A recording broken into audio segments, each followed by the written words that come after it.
बात करें मुल्क की मईशत की, चीज़ें पॉजिटिव नज़र नहीं आ रही। मईशत को लेकर जो मुस्लिम लीग नवाज़ ये कहती रही है, दावे करती रही कि हमारे पास वो बेहतरीन टीम मौजूद है जो मुल्क को इन मुश्किल हालात से निकाल सकती है। मुस्लिम लीग नवाज जिस पीडीएम गवर्नमेंट को लीड कर रही थी, उस गवर्नमेंट में हालात ख़राब हुए, रही से कसर हमारी निगरान हुकूमत ने पूरी कर दी, और अब मामला ये है कि दोबारा इक़्तिदार में आने के बावजूद मुस्लिम लीग नवाज ना तो खैर अपना फाइनेंस मिनिस्टर लगा सकी और ना मुस्लिम लीग नवाज इकॉनमी को लेकर कोई पॉजिटिव डेवलपमेंट्स कर सकी। हुकूमत फ्यूल प्राइसेस के ऊपर तो आवाम को थोड़ा सा रिलीफ देती है, लेकिन उसका इम्पैक्ट नहीं आ पाता। ना ट्रांसपोर्ट सेक्टर से लोगों को कोई उसका पॉजिटिव इम्पैक्ट मिलता है, ना आम मार्केट से मिलता है, क्योंकि हर 15 दिन के बाद प्राइसेस ऊपर नीचे हो रही हैं। और उसमें यही लोग जिक्र कर रहे हैं कि कम से कम 2 से 3 महीने तक प्राइसेस स्टेबल नहीं होंगी तो इसका इम्पैक्ट आम लोगों तक नहीं पहुंच सकेगा। तो हुकूमत क्यों इसको नहीं सोच रही? सेकेंडली, फिर फ्यूल इलेक्ट्रिसिटी प्राइसेस, उसमें जो इजाफा हो रहा है बार बार, तो एक जानब आप फ्यूल प्राइसेस कम कर रहे हैं, दूसरी जानब इलेक्ट्रिसिटी प्राइसेस बढ़ा रहे हैं। अवाम के पास अब इतनी सकत नहीं है कि वो इन तमाम चीज़ों को बेयर कर सकें। लोग अपनी बुनियादी ज़रूरियात पूरी नहीं कर पा रहे, घर में 2 वक्त का खाना खाना मुश्किल हुआ है। ऐसे में हज़ारों में जो बिजली के बिल्स आ रहे हैं, ये सारे मामला अवाम को बहुत डिस्टर्ब कर रहे हैं। फिर डॉलर के हवाले से अब फिर स्पेकुलेशंस हैं कि डॉलर फिर 300 क्रॉस करेगा, 325 के करीब डॉलर जा सकता है, उससे एक फिर मौशी बहरान मुल्क में खड़ा हो सकेगा। इससे कैसे बचा जा सकता है, इसको प्रोग्राम के हिस्से में डिस्कस करेंगे। और मोस्ट इम्पॉर्टेंटली, अब जो बजट आ रहा है, क्या मौजूदा मौशी हालात को सामने रखते हुए अवाम को हुकूमत से किसी पॉजिटिव चीज़ की इस बजट में उम्मीद करनी चाहिए? यानी प्रोग्राम के हिस्से में तमाम चीज़ों को डिस्कस करने के लिए मेरे साथ मौजूद है डॉक्टर कैस असलम साहब, रीनाउंड इकोनॉमिस्ट हैं। डॉक्टर साहब, thank you very much for your time. अस्सलाम वालेकुम। वालेकुम अस्सलाम। डॉक्टर साहब, सबसे पहले तो ये अभी जो बिजली की कीमतों में हुकूमत इजाफा करती जा रही है, चले फ्यूल की प्राइसेस में तो थोड़ी बहुत कमी हो रही है, लेकिन बिजली की कीमतों में इजाफा करके हुकूमत ज़्यादा पैसे आवाम की जेब से निकाल रही है, इम्पैक्ट भी नहीं आ पा रहा उसका। और दूसरा, आप चूंकि इंडिकेटर्स जो है वो स्टडी करते रहते हैं बड़ा कीनली, आप क्या हालात देख रहे हैं?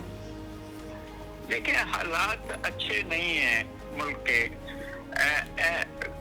एग्रीकल्चरिस्ट को उनकी कीमत नहीं मिली, पानी है नहीं, जो ग्लेशियर्स मेल्ट हो रहे हैं, हीट वेव भी आई हुई है। दूसरी तरफ आपकी इंडस्ट्री कुछ अच्छी तरह रिवाइव नहीं की।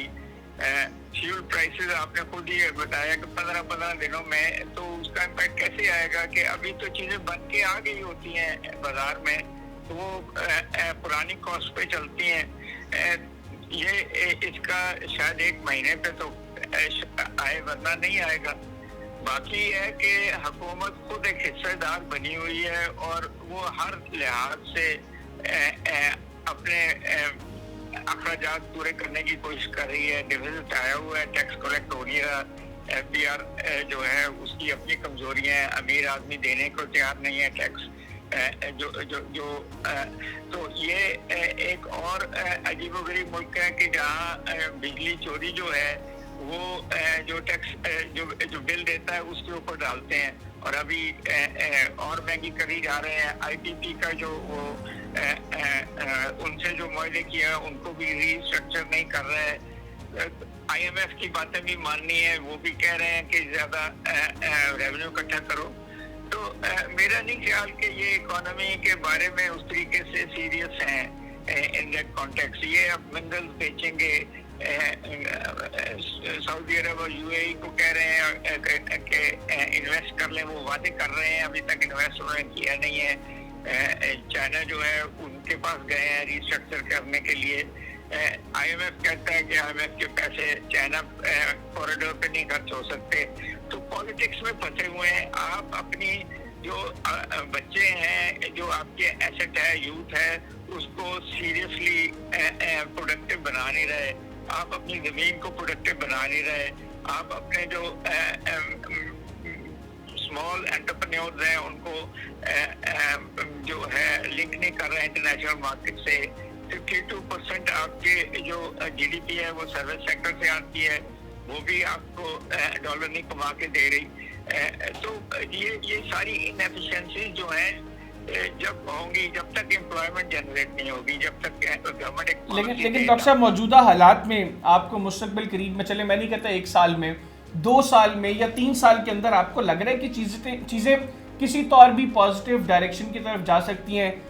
एक जानब IMF की बड़ी टफ कंडीशंस हैं, फिर हमारे दोस्त ममालिक जो माजी में हमें काफ़ी सपोर्ट कर चुके हैं वो भी देख रहे हैं कि हम कुछ पॉजिटिव यहाँ पर नहीं कर रहे, वो कब तक हमारा बाजू पकड़ेंगे, कब तक हमें आगे धकेलते रहेंगे कि हम कुछ ना कुछ कर लें। उनकी भी एक लिमिट है, फिर उनके अपने मामला आते हैं। सऊदी अरब में भी इस वक्त भी मौसमी हालात बहुत बेहतर नहीं है, उन्होंने नियॉन सिटी के बजट्स को कट करना शुरू कर दिया। इट मीन्स के सऊदी अरब भी हमें पैसे ज़्यादा देने में कंफर्टेबल नहीं होगा।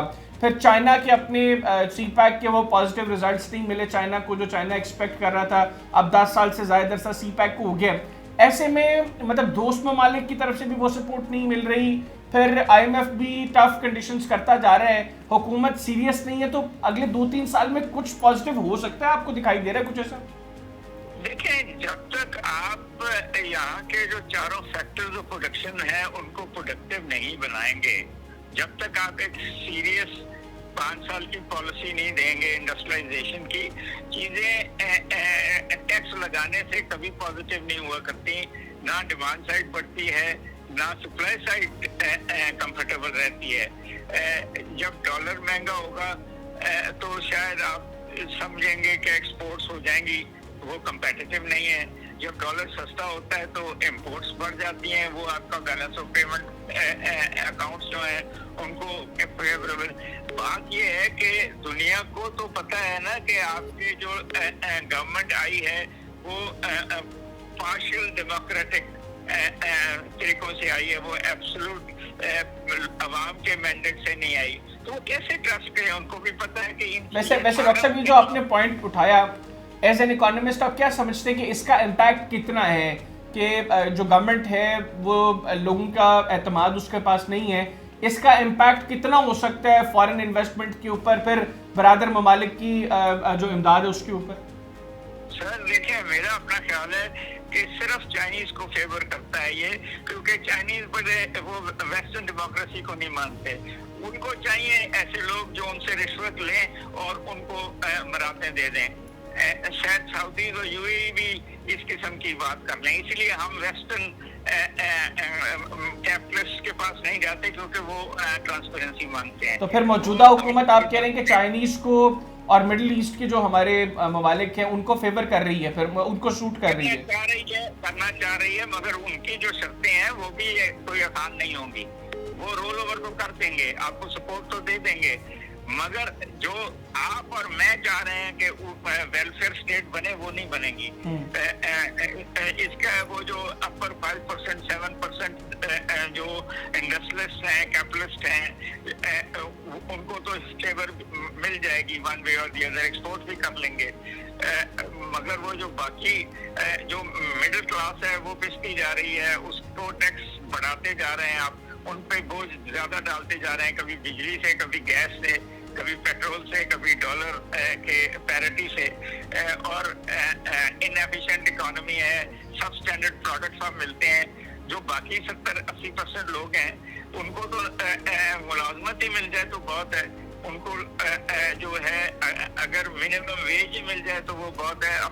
डॉक्टर साहब, ये बड़े सीरियस कंसर्न्स हैं, मतलब एक जानब कहाँ वेलफेयर स्टेट्स और कहाँ पे हम पाकिस्तान में बात करें कि जो मिनिमम वेज गवर्नमेंट डिसाइड करती है वो मिल जाए, लोगों को स्टैंडर्ड की प्रोडक्ट्स मिल जाए, लोगों को जो है वो बेहतर म्यार ज़िंदगी तो दूर, उनको बुनियादी सहूलियात मिल जाए। तो ऐसे में अगर हालात यही रहे तो दुनिया में स्टडीज़ क्या कहती हैं कि इन हालात का फिर अल्टीमेट क्या नतीजा क्या निकलता है? सर हार्वर्ड ने तो एक केस स्टडी बना दी है ना पाकिस्तान के ऊपर कि ये हालात जो हैं सर, चोरों और यूजर्पर्स को हेल्प करके आप कैपिटलिस्ट इकोनॉमी नहीं चला सकते। सोशलिस्ट तो बहुत अच्छी बात है, कैपिटलिस्ट इकोनॉमी फ्री मार्केट होती है, कंपटीशन होता है, बेस्ट पर्सन विंस। यहाँ तो जिनके पास एलीट कैप्चर है वो ना रिसर्च कर रहे हैं, ना फिलैंथ्रोपी कर रहे हैं, ना इन्वेस्टमेंट कर रहे हैं, वो तो यहाँ से पैसा बाहर ले जा रहे हैं।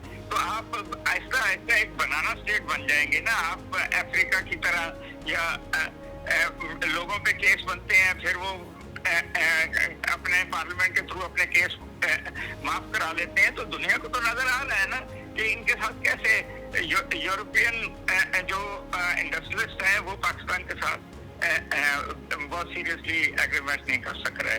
आप अपने चाइना के अलावा किसी भी जो आपके नेबर मुल्क हैं, आप उनके साथ ट्रेड नहीं करते। आपकी लड़ाई ईरान के साथ भी है, अफगानिस्तान के साथ भी है, फायरिंग होती है। इंडिया के साथ आप बहुत बुरे हालात में हैं, तो चाइना ही रह जाता है जहां आप जाके उनकी मिन्नतें कर रहे हैं, वो रोल ओवर कर रहे हैं।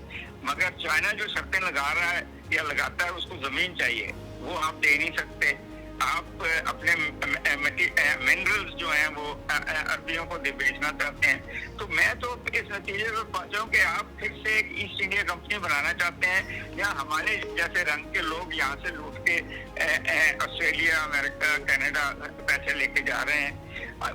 कौन सा मुल्क है जहाँ केस शुदा आदमी को या केस माफ करके हुकूमत दे दी जाती है?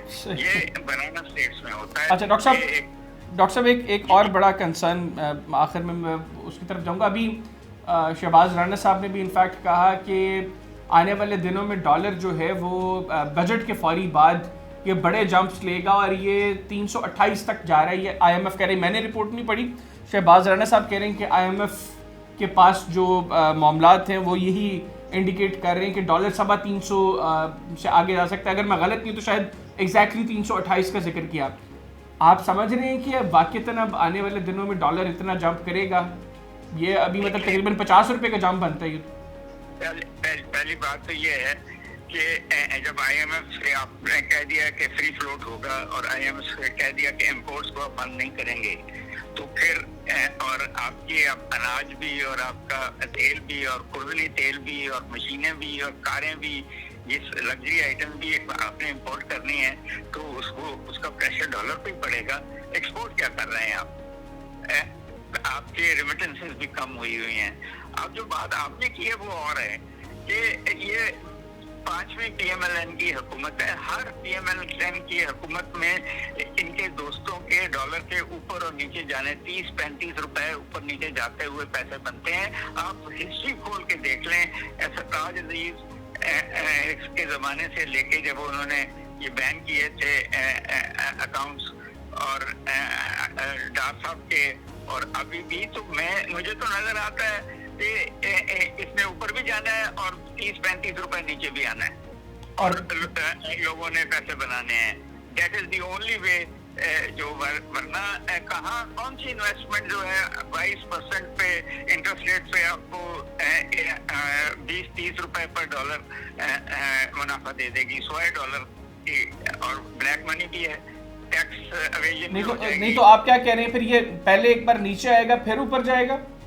जी ये देखें, जो अभी हिस्टोरिक फैक्ट्स है वो ये है कि 30-35 रुपीज ऊपर जाता है, फिर ये 30-35 रुपीज नीचे गिरता है, फिर ऊपर जा रहा है। गवर्नमेंट कहीं ना कहीं कोई इंडिकेटर देती है कि आप बेच लो, आप खरीद लो, और पैसे आप 50 कर रहे हैं तो शायद शुरू में इतना चला जाए। और आखिर में डॉक्टर साहब ये बताइएगा कि ये जो आपने इंटरेस्ट रेट का जिक्र किया, मतलब इंडस्ट्रियलिस्ट भी परेशान है, फिर ख़ासतौर पे पाकिस्तान की इकॉनमी में एक बड़ा मेजर रोल प्ले कर रही है हमारा रियल एस्टेट सेक्टर, वो इस हवाले से बड़ा कंसर्न है कि इंटरेस्ट रेट जो है ये 20% से ज़्यादा है, और ये जब तक सिंगल डिजिट में नहीं आएगा तब तक लोग वापस इन्वेस्ट नहीं करेंगे, पैसा बैंकों में ही पड़ा रहेगा। आपको मुस्तकबिल में कोई ऐसी पॉलिसी नज़र आ रही है हुकूमत की, स्टेट बैंक की, जिसमें इंटरेस्ट रेट को ड्रॉप किया जाए? ये सिंगल डिजिट में नहीं तो कम से कम कोई 12-13-14% के करीब ले जाए इसको। अखबार में इंडिकेटर्स थे कि ये इस दफा कट करेंगे, मगर जो इंटरेस्ट रेट को इतना हाई रखा हुआ, आप देखें ना जी, अमेरिका में शायद ये 6% है, इंडिया में 6% है, यूरोप में 5% है, सिर्फ अर्जेंटीना है पहले 20 मुल्कों में GDP के जिसका पाकिस्तान से हायर है, ये पाकिस्तान 20 मुल्कों में भी नहीं है। तो ये समझते हैं कि अमेरिकन 5-6% से कर्जा लेके 22% पे रख देंगे तो पाकिस्तान में ये पैसे आ जाएंगे जो नहीं आए हुए, मगर इस हॉट मनी को ये अट्रैक्ट करना चाहते हैं इस तरीके से, विच इज रॉन्ग। अपने जो इन्वेस्टर्स हैं, छोटा इन्वेस्टर तो बिल्कुल ही कर्जा नहीं ले सकता। अभी अगर पॉलिसी इंटरेस्ट रेट 22% है तो 24-25 पे तो चला जाता है ना कॉबर के काइबोर के बाद। तो आई थिंक टोटल पॉलिसी जो है वो अगेंस्ट लोकल इन्वेस्टर है इन दी कॉन्टेक्स्ट। तो स्पेकुलेटर ही इसमें पैसे बना सकता है और तो कोई नहीं बना सकता। सिंगल डिजिट 8-9% पे आएगा। अगर आपको याद हो 4 साल पहले या 3 साल पहले 2021-22 में ये 6% था और ग्रोथ रेट भी 6% थी। अब ये 22% पे है और ग्रोथ रेट 0.8 पे या 0.5 पे है। तो खुद ही इंडिकेटर्स नजर आ जाना चाहिए कि आपको ग्रोथ करनी है, इंटरेस्ट रेट को सीरियसली नीचे लाना पड़े। लेकिन उसके लिए फिर उन लोगों की भी ज़रूरत है ना डॉक्टर साहब, जो थोड़े सीरियस हों और कंसर्न हो मामला को बेहतर करने के लिए, सोचे भी पॉजिटिव अप्रोच के साथ। थैंक यू सो मच, आपने प्रोग्राम के लिए वक्त निकाला। नाज़रीन, डॉक्टर कैस असलम साहब हमारे साथ मौजूद थे, गुफ्तगू उनकी आपने सुनी। आज के प्रोग्राम से इतने, अगले प्रोग्राम तक के लिए मुझे और मेरी टीम को इजाज़त दीजिए। अल्लाह हाफ़िज़। पाकिस्तान जिंदाबाद।